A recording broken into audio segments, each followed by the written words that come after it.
Midnight Feast by Lucy Foley. So it takes place in a town in England, on the southern coast of England. Small town, small country town, very tight-knit, very old school, right? And a very superstitious town, okay? Now, there's a lot of folklore in Toon, and the biggest folklore in the town is that there are these birds that protect the town, okay? Wait, what kind of birds watch over the town? It doesn't ever say, but you get the idea that it's like crows or ravens, a blackbird. Now we understand Toon. We understand the people of Toon. They're humble people. They don't like outsiders. This book takes place over the summer solstice. And so there's a handful of days. There's Friday, Saturday, Sunday, Monday. Okay, Sunday is the summer solstice. So we're talking about Monday right now.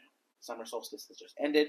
Okay, and there's these cliffs, and at the top of the cliff there's a huge manor house. Right. Dope. The whole point or setting of the book is this manor, which has been turned into a hotel / retreat. Okay, and it's called the manor, but it's all this lush, thick forest, and then a big manor.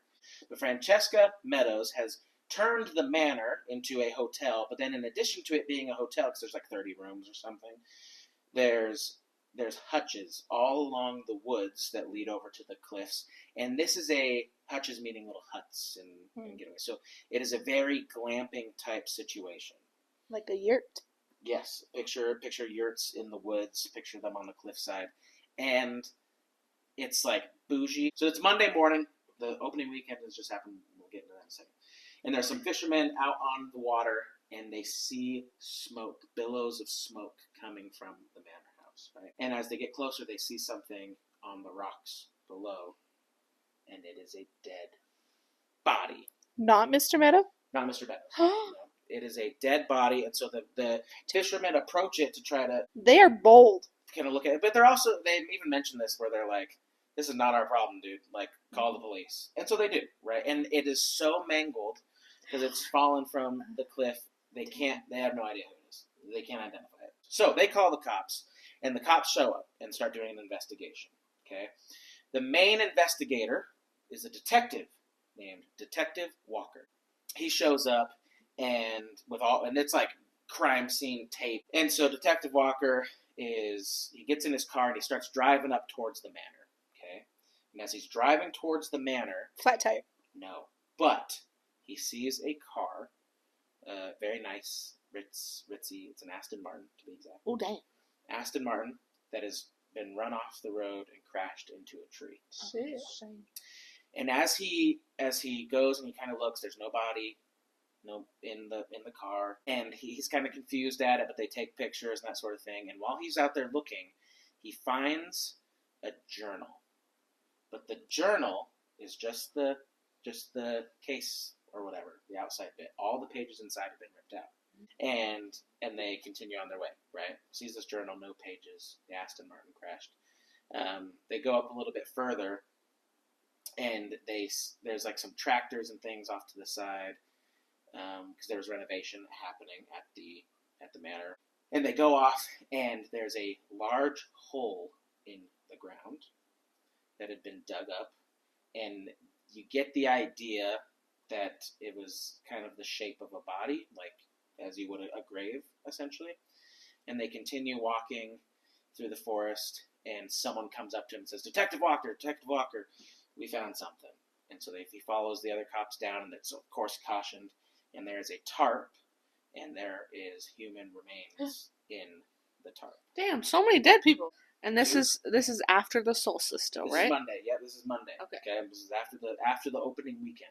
So it's like been there for a while? Yes. Like, okay. It's a little bit more dated than it is fresh. He makes his way up to the manor, and there's ambulances, and there's more cops up there, and there's just obviously a plethora of guests that were there for the night, and people getting questioned, this, that, and the other, okay?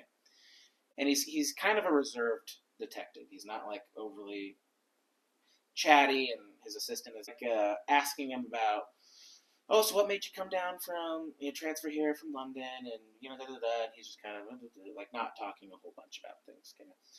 The manor has been burned and is burning to the ground, and they pull 2 bodies out of the manor, and they were the only 2 bodies, essentially, only 2 people that didn't make it. Mm-hmm. And they says, oh, they were locked in the wine cellar. That's where we leave Detective Walker. So let's talk a little bit more about Francesca. Okay, she is 33/34 years old.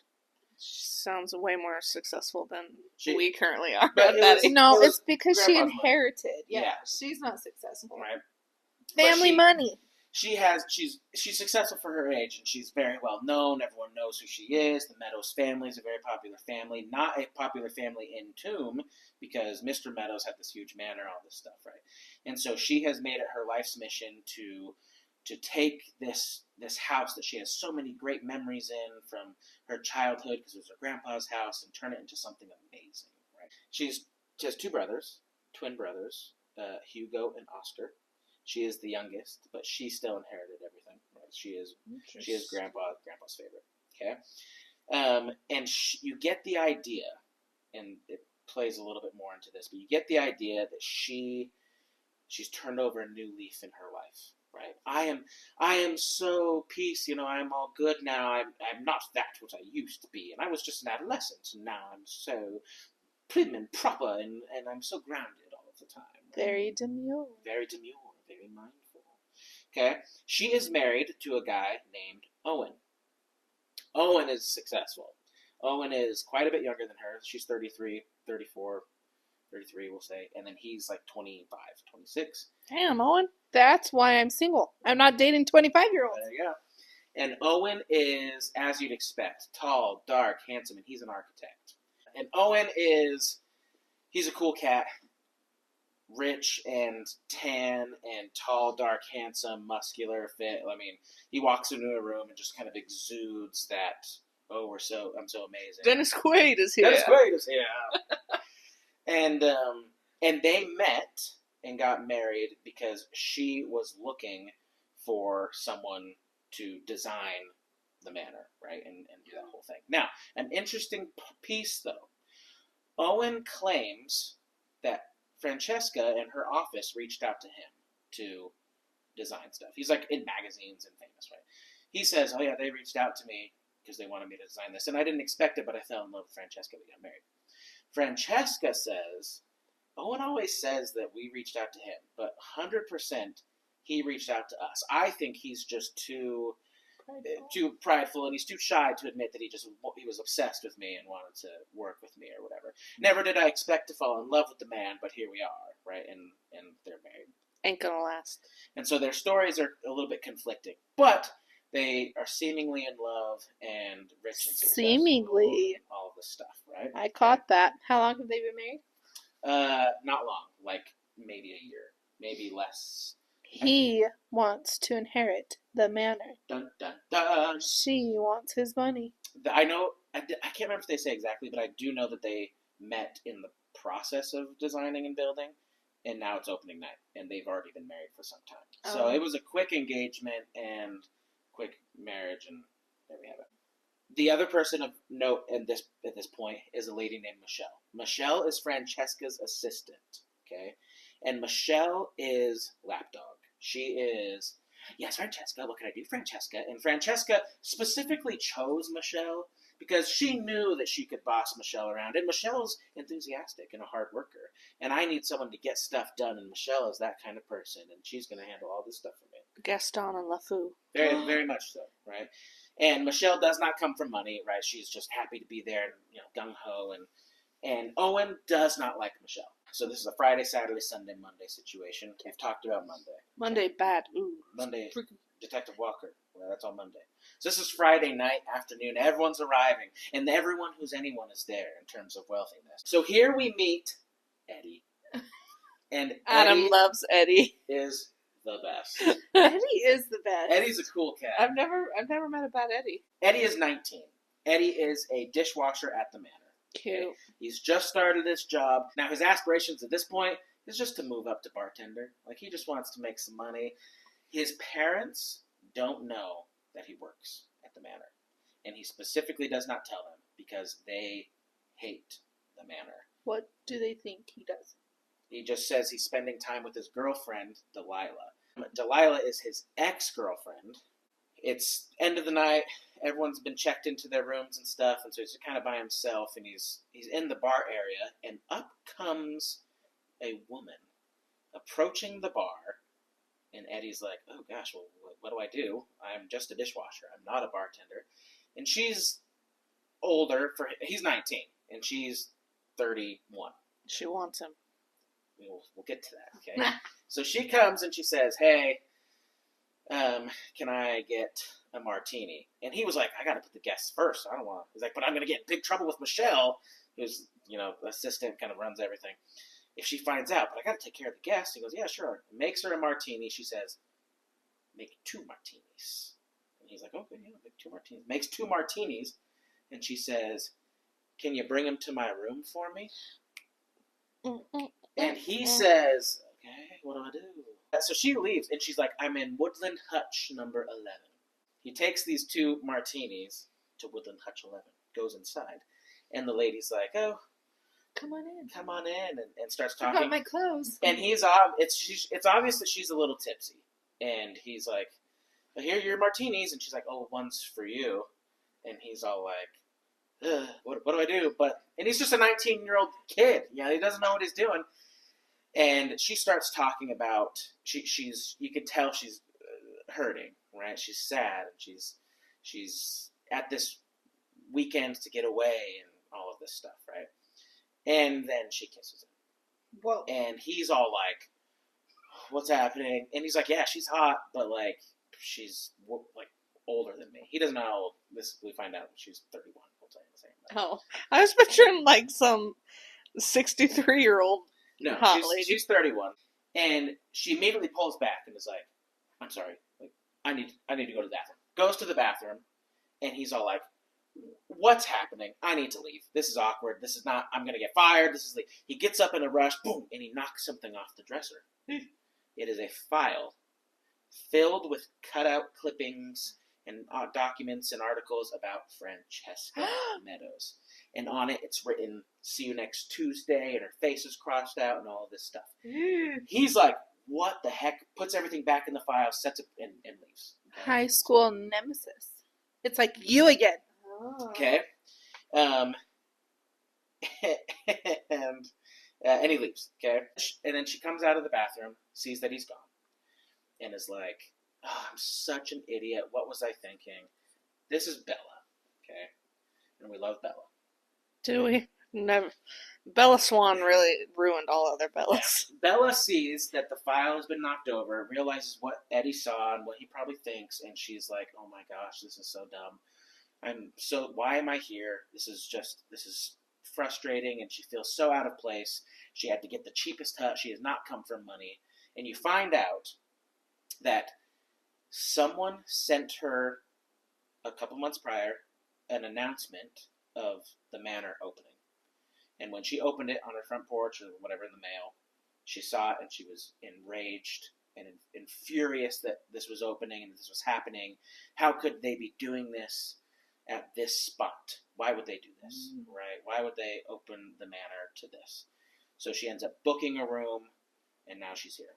Okay? So something happened. This land is like special to her or you something get the like idea, that. Okay. Right? So then it's late at night, she's drunk. So Bella's getting ready for bed, and she's the last hutch, remember, on the edge of the woods just beyond. And she's getting ready for bed, and she hears some movement in the woods outside. She peers through the window, moves the curtains, and she sees torches and hooded figures.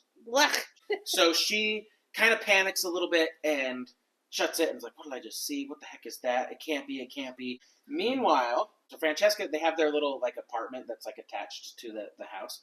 Owen comes back, and Francesca, as they're talking or whatever, she looks over at her bed, and there's a black feather on her pillow.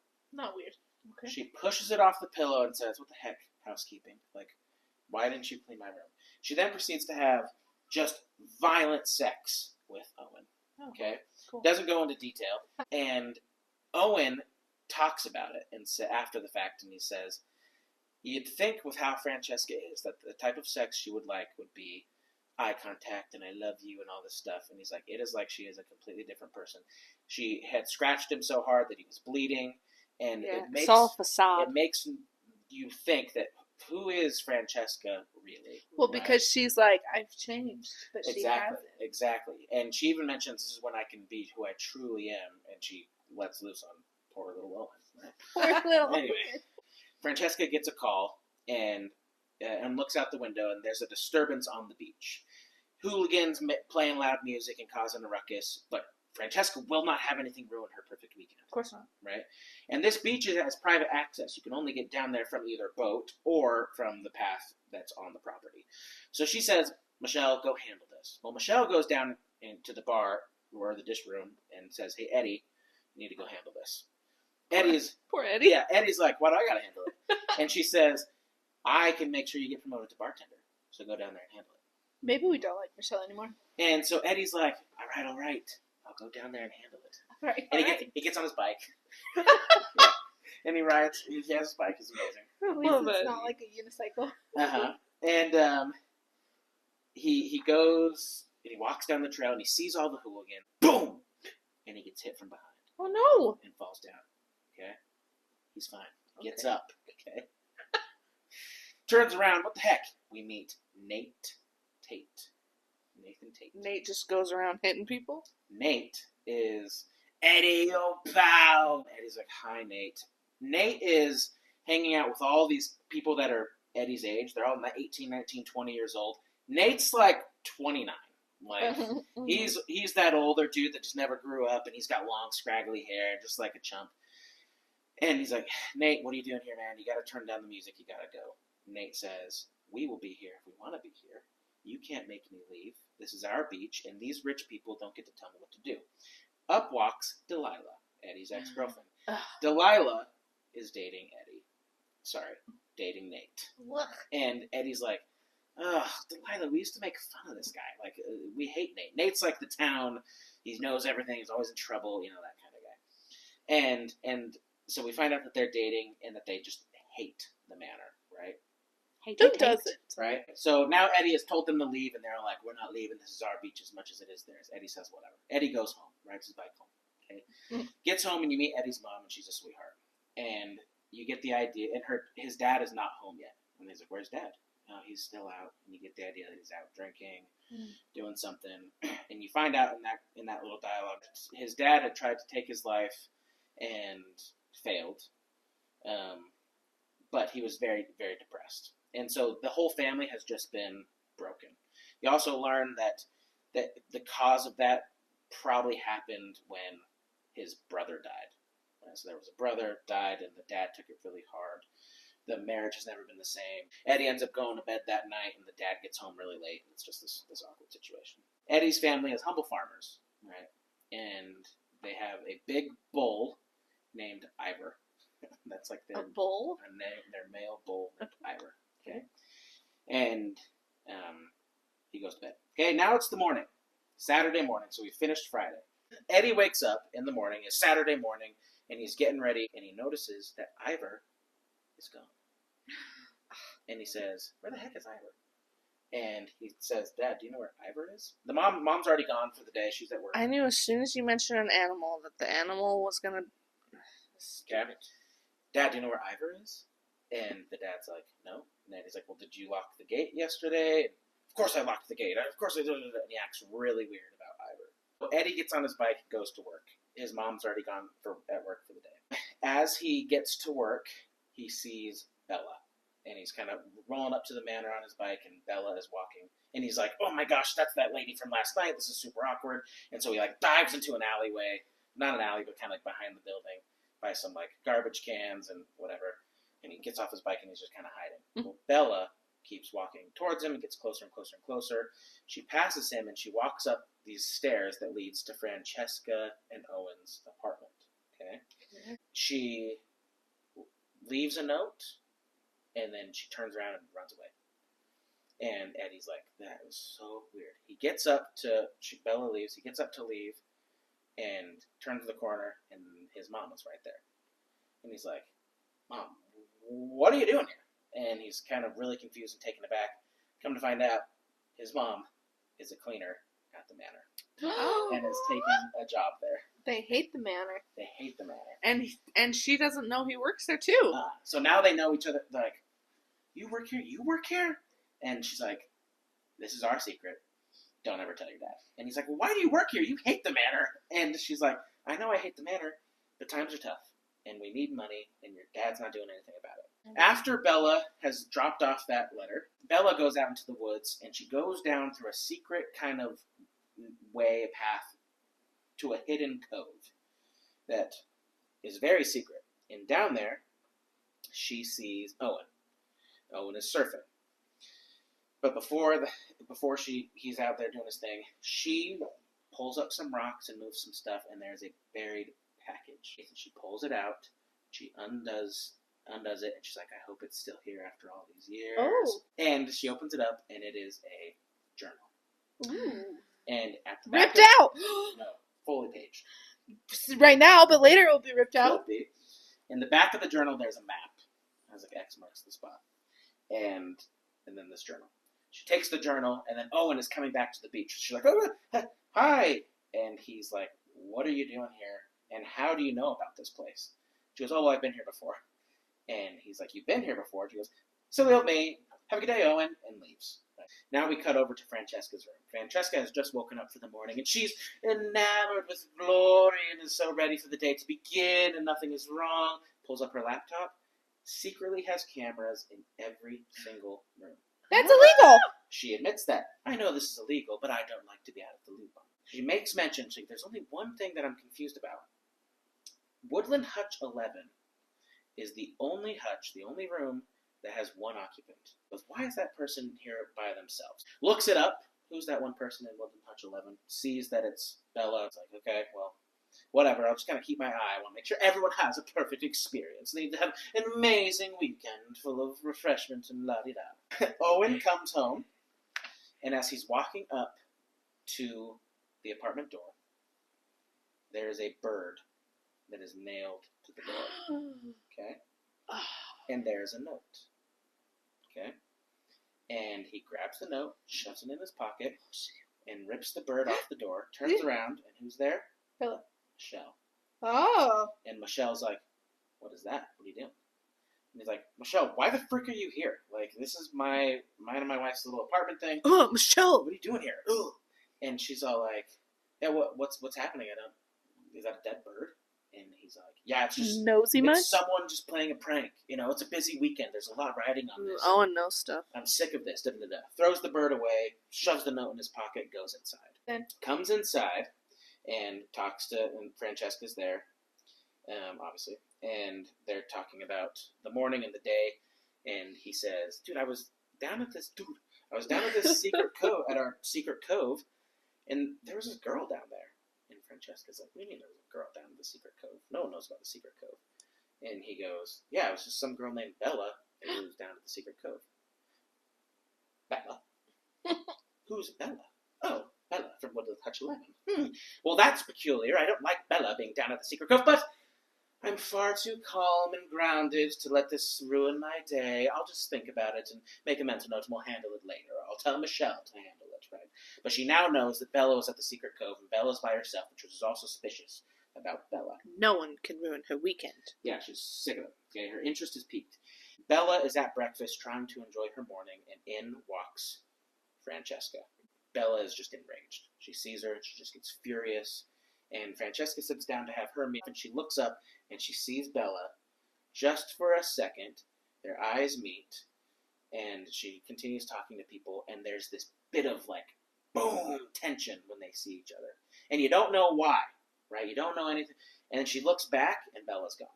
Meanwhile, Bella has gone to the pool to, again, try to ground herself and prepare and enjoy herself and whatever. When all of a sudden there's some commotion from the beach, and the pool's kind of on this ledge and it overlooks and you see the beach. And there's boats approaching the beach. And she's like, what are all these boats? And out of the boat jumps Nathan Tate with his crew, his hooligans, right?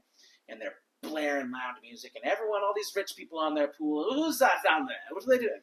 Right? And they're very concerned. Well, they start grabbing rocks and just chucking them up at the pool, and it's shattering stuff, landing in the water, and everyone's like, "Oh, what is happening?" And Nathan and his crew get back in their boats and they leave. At the same time, while that pool is happening, Owen has gone out for the day to do some excavating and some work with the contractors, and he gets into the forest where they're going to tear down some trees and build some more whatever stuff. As he finishes taking down these trees, he's all antsy and worked up and stuff, and he remembers, oh my gosh, I have that note in my back pocket. I never told Francesca about that note that was with the dead bird. Pulls it out, and the note is addressed to Frankie. Okay? And it says, We're both like, Frankie. It says, Frankie, it's something like, it's been a long time. We have a lot to discuss.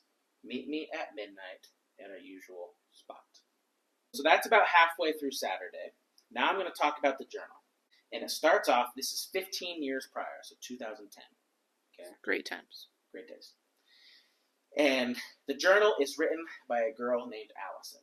She's on the beach one day, and she finds a big old fossil.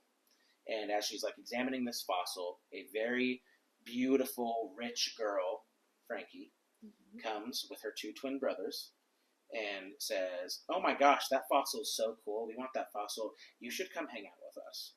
And Allison is like scrawny, little, small. Oh my gosh, yes, you're paying attention to me? Oh my gosh.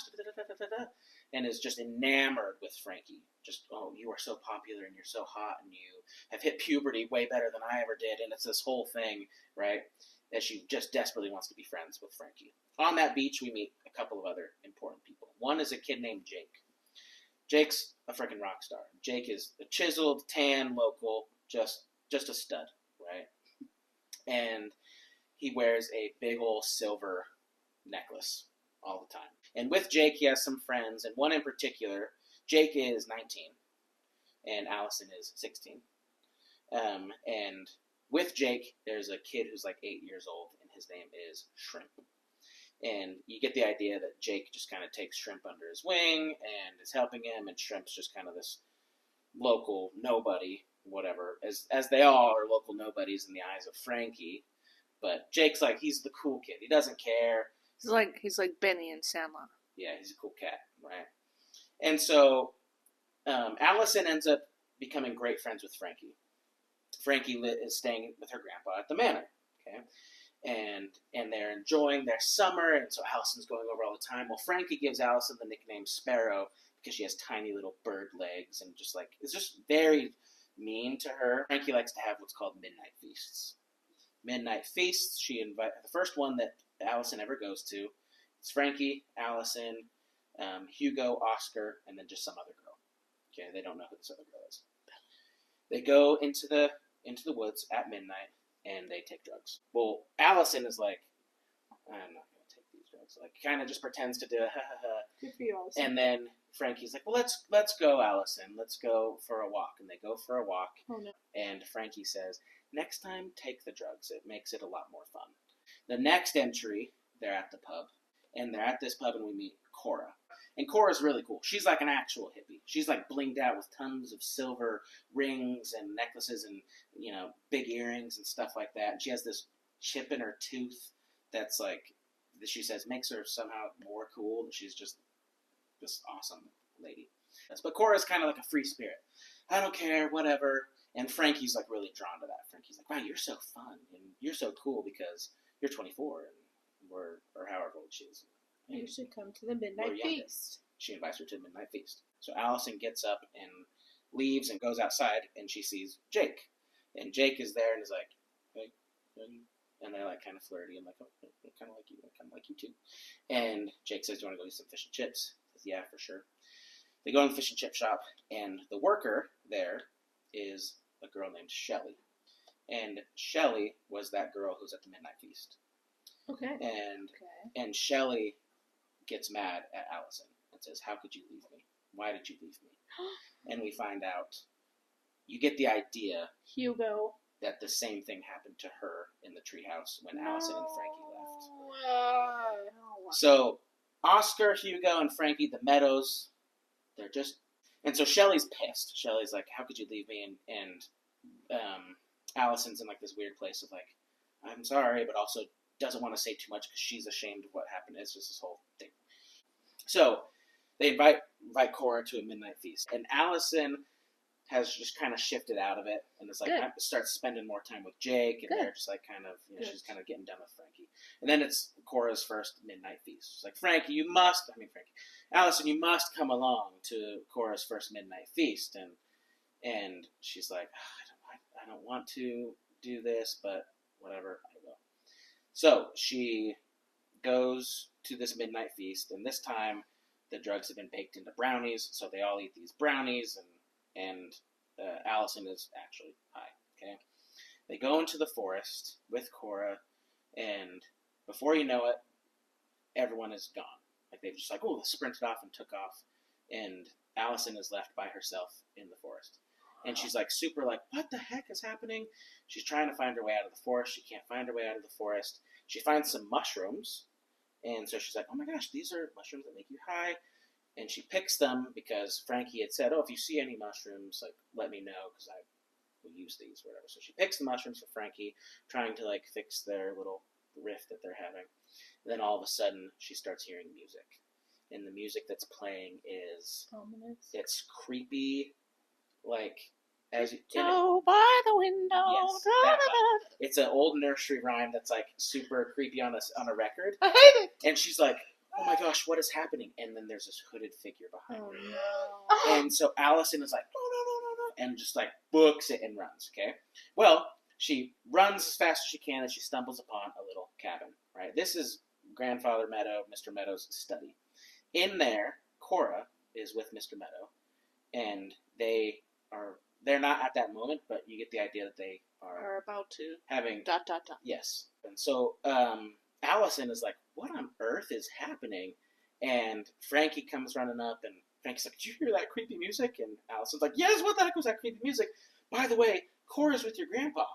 And Frankie is pissed. Like, so mad. You come to find out that Cora has been having a relationship with him because he's rich and because she needs money. And so Frankie's pissed, and the next morning, Frankie's sworn off Cora. Cora's never coming back. So Frankie doesn't even know what these hooded figures' creepy music is. No. I thought Frankie was like orchestrating it. Okay. Yeah, freaking her out. Yeah. Right. And so Allison, next morning, Allison has these mushrooms that she picked and was like, let me go give these to Frankie in hopes that it'll kind of like cheer her up because Frankie's not in a good space because she just found out that her grandpa is with Cora or whatever.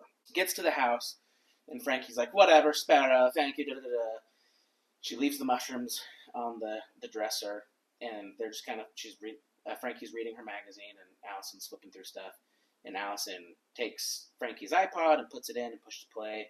It's the music. It's the music. Freaking and freaky. So she's like, Frankie. And at this point, Allison is like, I am so done being your friend. I'm done. Good. She leaves, she runs, and Frankie's like texting her and blowing her up, and she's like, I'm not having it. She just goes to Jake. And Jake is normal and safe and nice. And her and Jake's relationship starts to blossom. Something's gonna happen to Jake. Frankie finds out that is happening and gets very jealous that Jake has taken the spot of Frankie. You should come to a barbecue that we're having and bring your boyfriend Jake too. Oh my gosh, it would be so fun. And so, begrudgingly, Allison asks Jake, do you want to go to this barbecue with Frankie? And we'll just shut everyone up and get everyone back on the same page. And Jake says, yeah, I'll go to the barbecue. Like, no big deal. I don't care. I'm super chill. They go to the barbecue, and Jake is immediately made fun of by Hugo. We knew that would happen. Why are we surprised? And Jake just dishes it right back. Like, good. So they're all just kind of chilling by the pool. They're reading magazines. And Frankie and what a late barbecue. I know. And Allison are talking to each other. And Frankie has not liked Allison's name from the beginning, which is why she calls her Sparrow. And in the magazine, she reads top whatevers of 2010 and says, Sparrow, you would be so much cooler if your name was Bella. and Allison is her real name. It goes, okay, like it makes this note about how could she makes fun of my name. I can't even control that, like, and there's this whole thing. Now it's back to Saturday. continued. So it's lunchtime on Saturday. We just had the pool with the rock situation, right? Mm-hmm. Bella cannot afford to eat at the resort, so she goes into town to eat. And she goes to the town square, and she's looking at that monument of the hooded figures and the birds and all this stuff. When all of a sudden, there's a vicar lady behind her. And, whoa, where'd you come from? You know, and they're talking about, do you believe the birds protect this town? And Bella's like, I don't know. That's all just a bunch of mess to me. Turns around, vicar lady's gone. Okay, back to Owen, who's just chopped down trees and has just read that note. And looks up, and who's there? Bella. Michelle.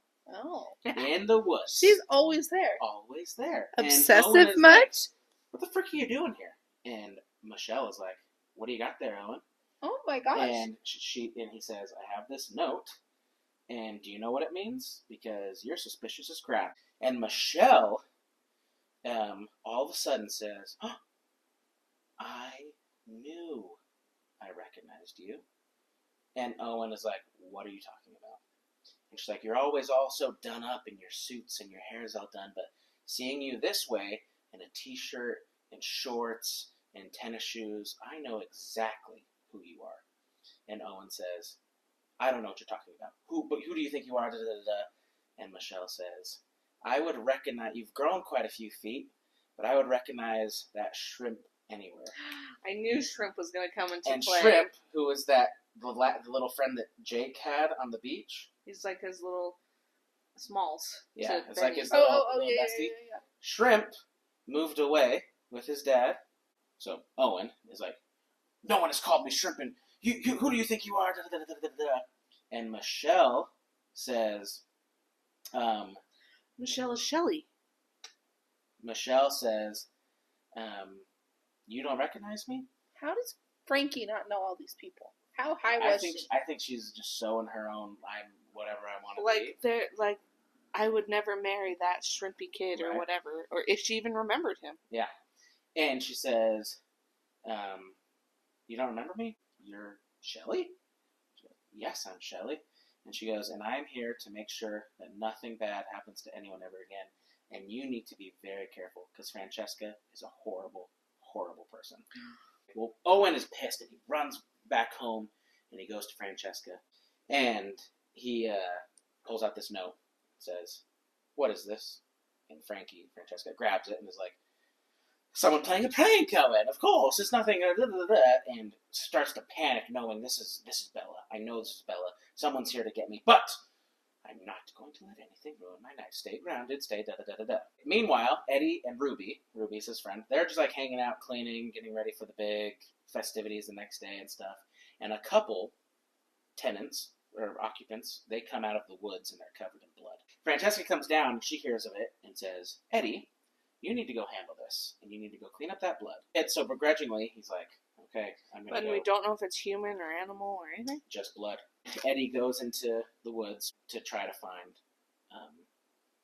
the blood. And as they approach this kind of clearing area, there's a massive pool of blood. Did we both say bull? Pool of blood. Tons and tons of blood. And a dead bull. So okay. Okay. You tried to drag that out. He realizes, he goes, oh my gosh, that's Ivor. I was going to make up a name because I didn't remember his name. That's Ivor. Yeah, and he's like, it's Ivor. Like, what the heck? And so Eddie freaks. Oh my gosh, what the heck is happening? Starts running, can't find his bike because it's dark and it's in the. So he just starts sprinting because he just wants to get out. And as he's running, someone bumps into him, and it's Bella. Oh, okay. Because Bella has now made her way to the forest to meet Francesca at midnight. Right? Oh, okay. Uh-huh. And Eddie, Bella, what are you doing here? What are you doing here? Well, this whole situation with blood. When all of a sudden, they hear something. And they're like... Music from the iPod. No music. But it's just kind of chanting, kind of boom, boom. Oh. And they hear stuff. And so Bella's like, crouch, get down. And they hide. And as they watch, all of these hooded, bird-like figures come emerging out of the woods. And it's like an animal sacrifice type thing? It's a sacrifice, and they have Ivor's head. Right? So, Justice for I Ivor! know. And then Eddie sneezes. Oh no. Oh And no. boom! And the chanting stops. Oh And no. they turn Oh over in no. the direction, and Eddie's like, "Oh no!" And Bella's like, "Oh no!" And Bella stands up and just says, "Run!" And they get up and they just sprint as fast as they can to get out of the woods, away from these hooded figures. I'll say, I don't know. I get the idea that there's 4 surrounding and then 1 holding the. That's how I envisioned it. Okay. So they're running. They're getting out of there. And then it cuts to Owen in the wine cellar. What he's doing. He's in there sneaking wine, whatever. He's the owner, essentially. It doesn't really matter. And in walks who? Michelle. Mm-hmm. Always Michelle. And Michelle is like, and he's like, "Leave me alone. Like, I don't want you here." Yeah, Shelley. And Michelle's talking to him about their past a little bit, and you need to be careful, Francesca, and yada yada yada. And Owen just kind of has this breakdown, freak out of like, "No, like this is not supposed to be happening. This is not who you are. This is not who I am." Blah blah blah blah blah blah blah blah. And they kiss. So now it's a Sunday, and Sunday is the big solstice day. It's the day for the midnight feast that she's going to reenact, and Bella's pissed that she's calling it the midnight feast because of what had happened and all this stuff. Okay, Eddie is getting ready in the morning, and he has a hole in his linen suit costume that he has to wear for the uniform, and so he goes through this cupboard and starts looking for some stuff to fix his shirt. When he sees something sticking out from behind his dad's like boots and stuff like that, or like a feather. It is a whole ass suit of hooded figure birds, and he pulls it out and it's like, "Oh my gosh, my dad is a freaking bird, a hooded figure." He wraps it up and he shoves it in his stuff and he leaves and he's like, he's trying to process the whole thing, right? He's super pissed. And Bella is preparing. She knows tonight's going to be a big night, and she sees Eddie pull up on his bike, and she realizes all of a sudden, Jake's brother. That's Jake's brother. They look just alike in this. I didn't know how I didn't see it before. Maybe How? that's why I was drawn to him. Yeah, that's why she was like kind of tipsy, and she's like, "You come back to my room." At the same time, there's construction workers coming, and she flags down the construction workers and tells them something, but you don't know what. Owen is now going to go see the excavation that is being done, and he realizes that all the construction workers are digging in the completely wrong spot. And he says, whoa, guys, stop. First of all, you're not supposed to be digging right now. You're supposed to be digging tonight or tomorrow, whenever it is, and you are not even anywhere close. And he says, well, the construction worker says, but the owner stopped us and told us to dig here. The body. And Bella wants them. The owner? What are you talking about, the owner? Yeah. And he realizes that Bella had stopped the construction workers and told them to go dig over here. And he says, well, stop digging, and looks in the hole, and like, well, we had started to find something, and they find something blue. And he says, leave, I'll finish digging. And so Owen starts digging himself and sees a blue tarp. Mm-hmm. And he pulls it out, and he finds none other than human remains. Okay? Don't know whose human remains. And he starts to pull them out and pull them away from the hole, and he passes out. Mostly, they talk about how hot it is. He chalks it up to the heat and just being in shock that he just found a human body on the premises, and he passes out. While this is happening, everyone's getting ready for the midnight feast. It's a couple hours away, and Bella goes to the pit that the excavators were digging, and she looks inside, and there's no body because Owen has taken it, but she doesn't know that, and is sad. And she reaches, but she sees something inside the hole, and it's silver. And Jake's silver chain. So she grabs the silver, doesn't tell you what the silver is, but she grabs the silver, and she just starts crying. Yeah. And she's so heartbroken, and she feels awful and sick and all this stuff. And the feast has begun. Eddie is bartending. He's made it, right? So he's... Yay, Eddie. Bella is there. And then she has her fan, and she's like incognito. And Francesca's there. The whole night's happening. Owen's not there. Owen's still passed out in the woods. And so everyone's drinking this organic cider, and everyone's like, "The cider is gross. Like, this is not really good." And it's poison. You get the idea that something's wrong with it, but they don't say that. Hugo and Oscar come to Michelle, and they are, "What the heck is this cider? This is disgusting. This is awful. I don't want any of this organic crap my sister is making us drink. We need something better." And Michelle says, "Why don't you two come to the wine cellar with me? And you guys can pick something that you want." And so she takes those two to the wine cellar. I'm so happy. And but that's- it's Did from the you say- beginning when you said, so they're the two people that they dragged out and that were like freaking burned and trapped in the wine cellar. Yes. The party's happening and everyone's drinking and everyone starts acting a fool. And Francesca's like, what is happening? This is my midnight feast. And Francesca sees in the middle of a crowd a hooded figure. Bella comes up to him. Eddie, I need to talk to you. So Bella takes Eddie to like an empty like restaurant type thing. And when he's like, how did you know my brother? And she opens the journal to a certain page and she just says, just read this. It'll tell you everything you need to know. So they're at the barbecue, right? Cora shows up and Cora's like, hey, I want to help mend our relationship. Frankie's kind of like, whatever, this is fine. And why are you here? And Bella says, I told her she could come. I thought this might help fix the relationship and whatever. And Frankie's like, fine, we'll try to make this civil and maybe we'll do one last midnight feast. And she brings out brownies. And She hands the brownies to everyone. And Bella knows what's in the brownies in terms of their Laced drugs. stuff. Yeah. And she tries to and get Jake's Frankie attention. doesn't eat it either. Frankie does not eat it. It's poison. And she tries to get Jake's attention to like not eat the brownie, and then she says, "All right, everyone, let's go into the forest." And so they start walking into the forest or the woods, and Bella grabs Jake and says, "Jake, I really don't want to go in there. Like, it's not a good place." And Jake, of course, is like, "I'm not going. Let's not go. I don't care. Let's go." So they go off and they have this nice night and they have sex for the first time. And so then, as they're laying there, just enjoying, like, oh my gosh, life is so good, they hear screaming from the forest. Both book it into the forest, and they hear screaming and screaming and screaming, and they run till they get to the screaming, and it stops, and there's Frankie and Cora is on the ground, and she's dead, and they don't know what to do. And Bella says, "What did you put in those brownies?"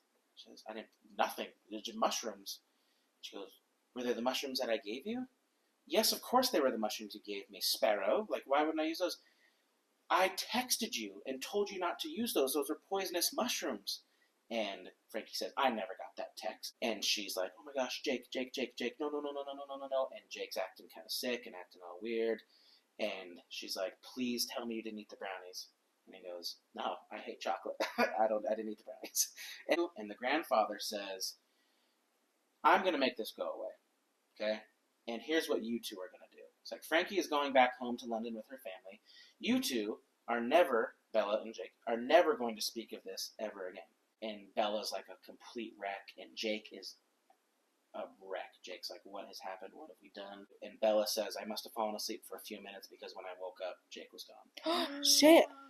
And so Bella the next morning gets up and leaves and is just a complete wreck, and immediately goes to Jake's house to check in and see what's going on. And there's cops at his house.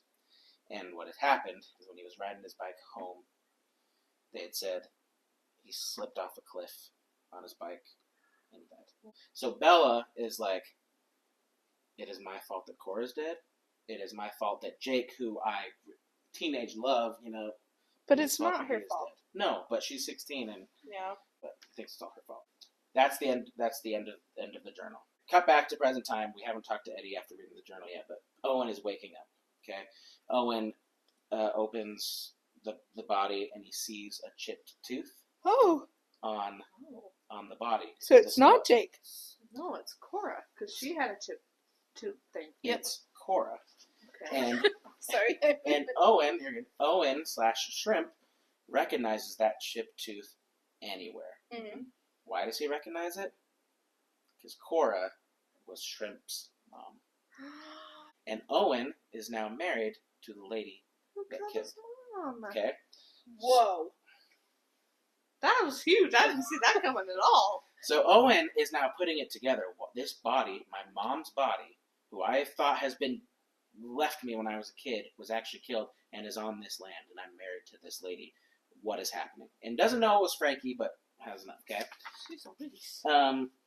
So now we're back at Eddie's like, okay, well now I know all this stuff, and Bella's like, "Jake, I am so sorry." But we Not don't Jake, know what Eddie. happened to Jake still. You're about to find out. Okay. I am so sorry. I'm the reason he's dead. And Eddie says, "Well, Jake's not dead." And Bella's like, what do you mean Jake's not dead? And he goes, no, Jake left us. Like, Jake, here's what happened. That night, something happened. We have no idea. And Eddie was a kid at this point. Yeah. And he came home, and he had bought some drugs from Nate Tate, and he was going to race off the cliff, and last minute bailed. So his bike fell, and everyone thought he had died, but he didn't. And so Jake, at this point, left and went to London. And so Eddie, his whole life is just like, we never heard from him again. So Bella's happy, but also so sad because his life just went completely the other direction. While Eddie and Bella are talking, Ruby comes busting in, and Ruby says, Eddie, we need you now. And Eddie says, Bella, we can talk about this later. I gotta run. And so Eddie runs, and he finds Nate Tate, and Nate Tate has a ton of gasoline. And he's like, I'm going to end it all. And Francesca is like, what is happening? And losing her mind. And Eddie is with Nate and trying to stuff. And in this midst of it all, Francesca looks over, and Bella is standing right there. And they have a freaking stare down. And it's like, hello, Sparrow, with like flames in the background. And Bella comes up and grabs her by the wrist, and Bella's not like the scared Sparrow that she used to be, and she says, you're coming with me right now. They go into the manor, and they go to the library, and Bella calls her out, you did all of this, and I'm done dealing with this, I'm done living with this. And Francesca just says, you are not going to ruin this, and takes the fossil that Bella had originally found. It's been in the library all these years. Yep, she grabs it, and she, boom, and she hits Bella. And Bella gets this huge contusion and falls down and starts bleeding. And Frankie leaves, locks the door, and walks out. Owen calls Francesca. She picks up the phone. Hi, honey. And he says, I found this body. He says, these are my mother's bones. And Frankie, who is like, oh, what are you talking about? She says, you're Cora's son? And he's like, and she goes, oh, frick. Now I've just confirmed that Cora had admitted everything, so she's like, screw it. And Frankie just runs. Goes and sees Nate Tate with all these cans of gasoline. And she says, do it. Burn it down. I don't care. I have amazing insurance. Burn it. And she sets fire to her manor. And she says, the only person in there right now is Sparrow. And I don't care. Sets the whole thing on fire. And she jumps into Owen's Aston Martin and starts hauling down the road. The Aston Martin. To get out of that. Okay. While this is all happening, Bella wakes up and she realizes she's locked in, and she breaks a window, jumps out of the library, and Eddie sees her, and Eddie comes to her rescue and is helping her. And in the midst of it, they see Francesca running, and Bella says, Eddie, you can't let her get away. You gotta go get her. It's always Eddie. It's always Eddie. And so Eddie, will you go do this small thing real quick? Please, we gotta stop her. We gotta stop her. But at this point, she's in an Aston Martin, and Michelle and Owen are like sprinting after her. But she's in a car, so she just races. And then she had taken Bella's bag. But also, had she had the cider? So is she high? Mildly, she had some sips. So when she was seeing the hooded figures, she was like, and she mentions how the houses were moving and stuff like that. So she's a little bit high. And so she's driving, and she reaches into Bella's bag that she had taken from Bella and sees the journal, rips the pages out, throws it out the window, and she's like, I've done it. I've gotten away with everything again. And as she's driving, she looks up, and in the middle of the road hooded figure is a hooded figure. And she's like, what is that? And the hooded, and she's like, oh, I've been seeing these, and it's not moving. And she's like, what the heck? What is it? Why is it not leaving? And the hooded figure's there, and so she swerves. And she hits a tree, right? And she gets out, and she's all a-daze, and there's a hooded figure walking up to her. And she gets up, and she starts running. And she's running through the night forest, and she can't get away. And she looks behind her, and she hears the stomping of feet behind her. And she writes this whole thing until all of a sudden she's not running anymore. She's flying. And she's been pushed off the cliff by the hooded figure, or at least chased off by a bird. By a bird. So, Francesca falls and dies. Monday morning, back to Detective Walker. Detective Walker's doing some interviews and talking to people, and everyone's talking about this kid, Eddie. Oh my gosh, Eddie's a hero. Eddie's a hero. Eddie had gone into the house and had pulled out dozens of people. and just taking dozens of people out. We love Eddie, taking dozens of people out, and they're like, you're a hero. He's like, I'm not a hero. I'm just a kid, whatever. And Detective Walker says, who are these people? Well, I need to get some questions. Where is this Eddie? And so the assistant guy says, oh, come on, I'll introduce you, and takes him down there. So they walk down there, and he says, this is Eddie, right? And Detective Walker looks at him and says, Eddie? And he goes, yeah. He says, what's your last name? And the guy says, what's your last name? He goes, I'm Eddie Walker. And Detective Walker is Jake. It's Jake! Yeah. Oh. And so Jake, and Eddie looks up and is like, Oh my gosh. Jake? And Jake's like, hey, dude. Like, sorry I left, And they have a moment. I couldn't let it go. Invited Bella. He invited Bella.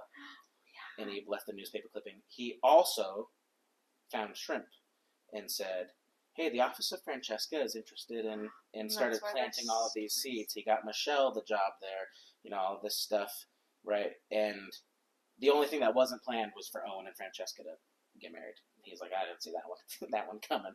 And the whole thing had been orchestrated. Not orchestrated, but seeds planted by Jake in hopes that everyone would come back on this weekend and hold her accountable.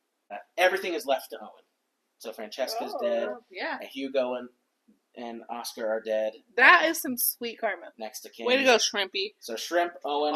Although it's all burned to the ground, so. Right. Yeah, but insurance money. So Owen he's torn everything down, and it is just open to the public like it should be, how the locals always wanted it to be, and everything is right in the world with the land and the woods again. Okay?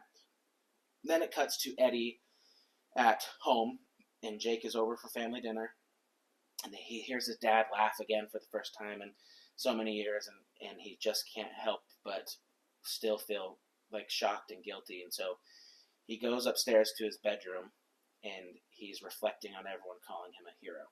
And you find out that when Bella said, Eddie, you can't let her get away, he jumped on his bike, and he shortcutted all the way down to the fork in the road. He was the hooded figure. He pulled out the His suit dad's from his dad's suit, dressed as the Hidden Figure, and ended it for Francesca. Mm-hmm. And so he feels horrible. So he pushed. It never actually says. Because she was like, hi. She could be like... Uh-huh. Yeah. The way he feels makes you think that he pushed, but it never actually says. And I went back and re-listened, because I was like, did he push? But I don't think he could. He feels horrible. He feels horrible, and he feels like he's murdered, and so he's kind of going down a dark place, and his mom knocks on his bedroom door. You okay? And he's like, yeah, Mom, I'm just, whatever. And it's a lot with Jake being back, ha ha ha. And she's holding a big black glove. And he's like, what is that? And she says, why do you think I had a job at the manor? And he's like, what? He's like, it was her. You're the hooded figure? And she says, it's her. She's like, your dad goes and plays Fortnite or something with people on the weekends. Like, he doesn't care about this sort of stuff. And that's why I hid the suit there, because he's never in the cleaning closet. And he's, and he finds out that it was his mom. And he's like, and she says, this is how I fill my free time. Like, this town is too important to me, and we protect the town, and you get the idea that there's these other birds. And he said, because he also was the one who found Mr. Meadows. Mm-hmm. And he says, so Mr. Meadows with the feather by him, and she said, let's just say he was scared to death. And you get the idea that the birds killed Mr. Meadows, or at least scared him in some way he died, or however, and Eddie happened to find him. And so she basically gives him permission to say, and lets him know it's okay. Like you're one of us. Yeah. And you were doing what we would have done anyway. Because I know how you're feeling right now. Because I know, and he kind of alludes to Francesca, and she basically says, hey, it's okay. And then the last bit of the epilogue, Bella is going to be meeting up with Jake for a reminisce and just kind of a catch up and go on a walk along the beach type thing. And she's in the pub, right? And Nate Tate is there, and Delilah's there, and all talking. And as she's eating and stuff, she hears people talking about, Jake's back in town, and he finally came back, and And his mom's actually just over there. And she looks over in the corner, and his mom is sitting in the corner. And the pub owner. Michelle is sitting in the corner. And the vicar lady, remember the vicar, is sitting in the corner. And the landlady comes walking over and sits in the corner. And they're all talking, and these women talking.